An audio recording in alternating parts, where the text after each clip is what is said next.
Back on the SportsMax Zone on the eve of the first test match between West Indies and England at the Aegis Bowl in Southampton, the West Indies batting legend Lara says the Caribbean men must try to win the game within 4 days. According to Lara, the Windies players may be short of fitness and he doubts whether they'll be able to last 4 or 5 days against the tough opponents. The Windies last won a test series on English soil way back in 1988, though they did beat England 2-1 in the Caribbean just over a year ago. Let's hear from the Windies captain Jason Holder ahead of what will be the first test match anywhere in the world since COVID-19 was declared a pandemic. Just to name the team at this present time, we normally like to leave it to the last minute. You know, we've often see things happen overnight in terms of pitches. You know, we come next morning and things may change. So we like to give ourselves a fair chance to evaluate the conditions and then make our decision on the morning. Yeah, the mood in the camp is very good. You know, the guys are really excited to get back on the field. It's been a while since we played international cricket, so everybody's really relished the opportunity. We've had 4 solid weeks of preparation. I think the guys have worked really hard to get themselves back up to match fitness, and I think it's more or less is green light to go now. Everyone has been talking about it now for the last couple of weeks, and most of the boys are just eagerly awaiting the first ball to be delivered tomorrow. We hear about the lower half contributing so heavily in the last couple of years is that we've got stability and we've got depth. I think we've done well in the last series, particularly when we won against Afghanistan and we won against England. We've done well on the back of the top order, really. You know, Shamar Brooks got 100 in that series against Afghanistan. John Campbell got a half century as well. And then you go back to the series against England. Ross and Chase got a century in that series, as well as myself, Shane, probably in the lower half, but there were still very significant contributions from the top order. So I think generally, we just got to bring it together as a squad. I know a lot has been probably said of the lower half contributing the bulk of the runs in the recent past. But if you look at the caliber of players we've got, Craig Bradford has had success here in England. Shea Hope has had success here in England. Shamar Brooks has had success here in 18th cricket in England. And that's just to name a few. So I'm more than confident that these guys will do well here in this series. I think they've worked really hard again over the last couple of weeks. And I'm not at all worried by whoever contributes, to be honest. I think it's a team sport. We've all got to understand that on one particular day, everybody can't have success. Jason Holder there, the West Indies captain. Now his counterpart, Ben Stokes, captaining the England team for the first time, is upbeat about his team's chances at home. Well, I think first and foremost, I think it's great that cricket is back. It's great that cricket is back on TV. And, I know everybody's been craving it. We've been in lockdown now for 2 weeks, and I've been very impressed with the way that the lads have just cracked on with the amount of change that we've had to deal with. And I think tomorrow couldn't come at a better time. Everybody's ready and raring to go. There's only so much training you can really do before you start not getting bored, but start getting a bit frustrated that you're not out on the park. A fellow captain, fellow all-rounder, you're ranked as the best 2 by the ICC all-rounders in the game. Is there anything from Jason Holder's game you'd perhaps like to steal and add to your own? No. I don't think he would say the other way either. I think the fact that we're both all-rounders, we understand the crucial role that we play.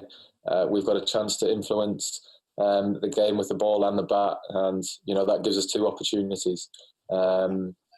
Which is the best thing about being the all-rounder, is that if one thing doesn't go quite well, then you've always got a chance to affect the game with the other skill. I always love playing against the West Indies. It's always a very, very competitive series that we play in. But no, I don't really look at it like that. I just look at it to go out and try and perform against whoever's in front of me. I mean, look, there's obviously a lot of rules and regulations that have been put in place for this to happen. And we've respected all of them. It is very, very different, but you know, over the last 2 weeks, we've been handling that very well as a team and as individuals. Not only have we done a great job, but I also feel that the people who have gone out a limb, you know, in terms of the hotel staff to make sure everything's catered for us, they've also been fantastic. And you know, I feel as if there's been a lot of respect shown from both sides to making sure that this works. Because you know, if you get one thing wrong, it might, you know, blow this whole getting sport back onto the radar of people. It might put that further back. Irresistible to put the question to both captains, the two leading all-rounders in world cricket, of course. Jason Holder, the first West Indian since Sir Garfield Sobers to be rated #1 all-rounder in the world. Mariah and Wayne, anything jumping out at you coming from the two skippers? Well, for me, it's Ben Stokes' confidence. As soon as the question was posed to him if he would take anything from the Windies team, he said no. He answered kind of like me. If somebody asked me that, I would definitely say that. I see confidence brimming from Ben Stokes. I think he's ready to seize this opportunity, and obviously the manner in which he plays cricket, he's going to use it to lead the team. Jason Holder, I sense some sort of hesitation. I can probably be wrong. Of course, he says that the team is roaring and ready to go. He also, something that stood out for me, the fact that, you know, he's stressing he will decide the team tomorrow in the morning, especially because he wants to see the conditions. So I think it's a good strategy, just not give away too much. Going into this test, I think Windies, we have a good chance. But as Jason Holder said, cricket is played on the day and we'll just wait and see. Wayne? Well, I personally think that England has a lot to play for in this test series because they were embarrassed in the West Indies last year. They never expected in their wildest dream that West Indies would have been 2 up after 2 test matches in that series. So they have a lot to prove. Of course, they haven't played in the cricket for quite some time, and they are looking to stamp their authority on this test match. So it's good to see Jason Holder saying all the right things. He talked about his body language and his facial expression a little bit. Wasn't too confident. Yeah. But nevertheless, is cautiously optimistic that they'll do well. And I agree with Brian Lara in terms of the batting, the class of our batting. I don't know that he has enough information to say that the team is not fit enough to play 5 days. I'm surprised that he'd say that. But the fact remains that, you know, West Indies batting looks a little short in terms of experience and production, but nevertheless, they are confident. It's the first test match, first for cricket for a long time, and they are looking to make their mark as well. So it's going to be very interesting tomorrow morning, and I'm going to be watching the first ball. No, Okay. you said you're waking up at 5. You'll miss the first ball. You're a snitch, Maria. All right, joining us on the line now to preview the first test match, our international cricket commentator and analyst Fazir Mohammed, all the way in Trinidad and Tobago. Faz, how are you looking at this test match and the chances of the West Indies? Well, you could understand the guarded optimism of Jason Holder and the fact that he sounds very cautious because the West Indies batting lineup is a source of primary concern. And as you've already pointed out, the West Indies have not won a test series in England going back some 32 years. And during that period, you're talking about some of our finest players, whether you're talking about Brian Lara himself, who you just mentioned, and so many other outstanding players during that period. It's been very difficult for the West Indies to win in England for a number of different reasons. Inconsistency, the fact that England are far more competitive at home than they are away, because they lose on average 5 test matches a year, pretty much like the West Indies, except that has happened for them over the last 7 or 8 years. For the West Indies, it's been going on for about 23 years now. And the fact that they are playing at home, even without any fans, you'd think that they will certainly start as favourites, even with some new faces in their batting lineup. Very interesting to hear that comment from Brian Lara. I'd really like to get the context in which he made that statement, because winning inside 4 days assumes that you're going to win in any case. And the track record shows that the West Indies will struggle with the batting lineup that they've got unless everyone in that order plays above their average, plays above themselves, which you can't rule out. So I would say going into the series, England will be the favourites. Yeah, I want to suggest that Brian Lara's comment could be steeped, Faz, in the thought that he is hoping that the West Indies bowlers will dominate this test match, which would make the test match a short test match, maybe 4 days, because if the bowlers are rampant, it means that England's batting would be stifled and the West Indies batting, which there are questions about, wouldn't have that much to do. And if the bowlers are raucous in this first test match, then that is one way that this match could end inside 4 days.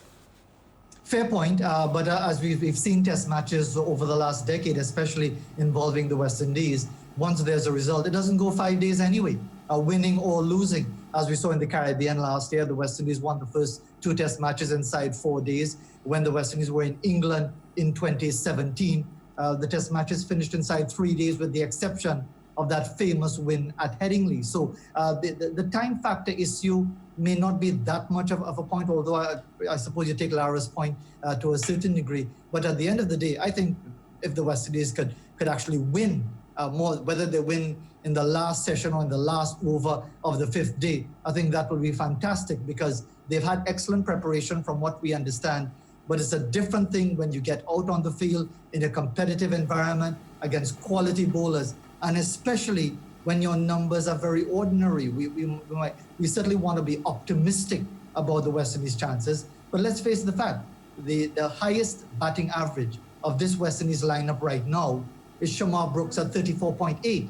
And if you're talking about who's going to get the runs for you, Craig Brathwaite, Shai Hope come immediately to mind. They've had some pretty poor runs in Test cricket over the last year and a half, and now is obviously the ideal opportunity for them to deliver. Faz, can Jason Holder lead this team from the front, especially, all of us observed him, throughout the practice match, and of course, it's no secret that he is carrying a niggle with him. I think he's going to lead from the front anyway. He has become the natural leader of this West Indies team. He's endured all of the criticism, all of the vitriol for about 5 years, and I think he's carried it very well. And at the end of the day, he finds himself at the top of the rankings personally as an all-rounder, which really puts a lie to a lot of the critics, including myself, who felt early on that he wasn't worth his place in the team as a bowler, and he's responded to that challenge for his own sake and for his team's sake. So even if he isn't 100%, I think there's only one leader to this West Indies team, and that's Jason Holder. And it's that calmness that he brings to the environment when you've got players maybe a bit anxious about how they're going to perform against England in English conditions, even though it's the month of July. So I think even if he might not be 100%, but clearly seems to be the case, Jason Holder is the natural leader of this team. Faz, there's something personally that annoys me when, commentators, analysts put a lot of pressure on new players. So we have a lot of people coming out and saying Alzarri Joseph is the X factor. We have Rakeem Cornwall being the X factor. We have so many X factors in this team. I'm going to pose the question to you. Who's the real X factor? I'll have to disagree with you there, Mariah, just a bit, because I believe playing international sport, there are expectations, whether you call it pressure or not. I don't think there's anything wrong with someone saying that, look, you've come to this level, you're expected to deliver. Right. You always hear this thing about not putting pressure on players, not putting pressure on players. Well, then don't play. Don't play at the highest level if you don't want it to be said that you need to deliver or X, Y, Z needs to deliver. But it plays on your mind. It plays on. It might do, but I don't get the impression that someone like a Rakeem Cornwall really cares what anybody says about him. Okay. Because enough has been said about him in a very derogatory manner. True. And I think, again, whether he's been coached to think this way, whether he's had proper mentors, he is someone who sounds like look, I'm trying to improve my own game. I'm doing the best that I can. He had an excellent test match against Afghanistan. Yes, granted, Afghanistan, relatively new to test cricket. So he knows in his own mind what is expected of him. So even if the whole world is saying one thing, Rakeem Cornwall or anyone else of a similar mindset will certainly know what they have to do. So Faz, who's your X factor? I don't have any X factor. I think that everyone has to deliver. The fact of the matter is, when we, and in the same way, for example, I was in a discussion over the weekend, and everyone is billing this series as the clash of the top 2 all-rounders, Ben Stokes, the captain, and Jason Holder, the captain, and all of that. At the end of it all, they may not deliver. Cricket, like football, like any other team sport, is played by 11 or 7 or 5 or 6 or whatever. So it's nice, it's attractive to talk about the X factor. Maybe Shai Hope might deliver again. Maybe he won't. Maybe Shamar Brooks might rise to the occasion. Maybe Jermaine Blackwood, after all of his opportunities, could really seize this one and really take advantage of it. So there are so many variables when you're talking about Test cricket, especially when you're talking about the West Indies and all of that unpredictability, that anyone could be the match winner. So I don't go down that road about being preoccupied with X, Y, or Z factors. Right. All right, Faz, looking at our batting, we've always talked about the fact, though, you know, West Indies batting is not very potent. There's some talent there, but the consistency is just never there. Looking at the batting lineup now, do you see a Blackwood coming, or do you see a Nkrumah Bonner making his debut? And we're expecting Shamar Brooks to play, and Shai Hope and Chase, and maybe John Campbell up the top with Craig Brathwaite and so on. So tell us a little bit about what you're thinking in terms of in the middle with these two Jamaicans, Jermaine Blackwood or Nkrumah Bonner. I suppose, Wayne, it would depend on their attitudes, not just in those warm-up matches, but in practice, because Blackwood had a very good regional season with Jamaica, as much as it was a challenge for the Jamaica Scorpions. He got the most runs and therefore is worth being selected in the squad. The question is, though, will he revert to type? Will he revert to the Jermaine Blackwood who plays a few attractive shots and then gets out in a rather irresponsible manner? Or, as he has said, that he's learned from those experiences and can now take advantage of this opportunity that has been gifted to him. That really depends on Phil Simmons and the other selectors, the captain as well, to really determine who's the one best equipped, not just technically, but mentally. Because as you know, Wayne, when you've occupied the crease for a long time batting for Jamaica, you really want to enjoy that time out in the middle. And really, it could be one of the two. Have they recognized in Nkrumah Bonner a hunger to take advantage of this opportunity that he would not have had if Darren Bravo and also Shimron Hetmyer had gone on the tour and made themselves available? So at the end of it, it really comes down not necessarily to the skills of the respective players, but their mindsets and whether or not, according to those who are making the decisions, they seem attuned to really want to play Test cricket. All right, looking at I heard that in the last 3-4 days there has been some amount of rain around, so we don't know exactly what the weather will be like. We have heard now that West Indies may be thinking about going into the Test match with a 4-pronged pace attack. But at the same time, there's Raheem Cornwall that everybody's talking about, and he has done so well in the short stint that he has had in international cricket. Would you recommend West Indies going with 4 fast bowlers, or would you like to see maybe 3 fast bowlers with Cornwall as the spinner in that team? Well, based on the reporting of that warm-up match that England had at Southampton, at the same time that the West Indies was sitting with their feet up while the rain kept coming down in Manchester for their 4-day match, it appears that the pitch favors spin. Now, that is not the Test pitch, so we know that. But it might be because, remember, we're not in June where this series was supposed to have been played. We're in July. So even if there is some rain around, it will be a lot warmer, a lot drier. People have been desperate to get out to the parks and other areas in the UK because of the relaxation of the COVID-19 restrictions. So again, that could be a factor. When they come tomorrow morning and Jason Holder and Phil Simmons have a look at the pitch and they see it maybe a bit drier, a bit firmer, and thinking that maybe Raheem Cornwall can extract some bounce from this track and could be a factor, they might very well change their minds, assuming that the intention is to go with fast bowlers. And it's easy to get sucked in, Wayne, to the narrative that you might hear from the English media, getting all carried away about the 4 fast bowlers and rekindling the glory days of 2 decades ago. Sometimes you have to ignore all of that. In fact, most times you have to ignore all of that and deal with the conditions that you have in front of you. Yes, you might have some quality fast bowlers, but if the pitch tells you that your slow bowlers are going to have an impact as the match progresses, then surely Raheem Cornwall comes into the consideration. All right, West Indies has been relegated to playing in May and June in very cold, bitterly cold in England. We have now playing a Test match in July for the first time in many moons. Do you think that West Indies should do well in this series and probably even win the series? That going forward, England will no longer try to relegate us and slot us in May and June, and maybe want to look at us now as a more viable option to play in June and July? I mean, July and August? Well, as you said it, Wayne, you know, it is disheartening when we think about the West Indies now virtually regarded as an appendage to an English season. We're getting a couple of Test matches as early and getting it out of the way. Last time around, we actually played in August. Let's not forget.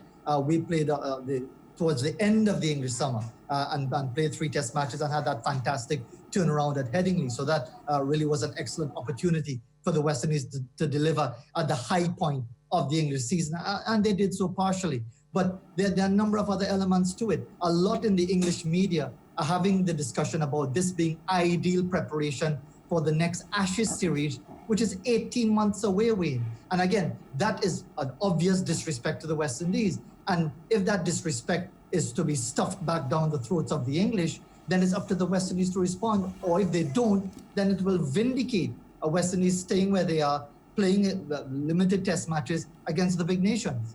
Yeah. Well said, Faz. We are staying with Fazir Mohammed for our second cricket segment coming up after the break. CPL cricket is our discussion. Then, of course, the draft broadcast on SportsMax on Monday. And all the teams are getting ready for the mid-August start of the CPL 2020. Back in a moment.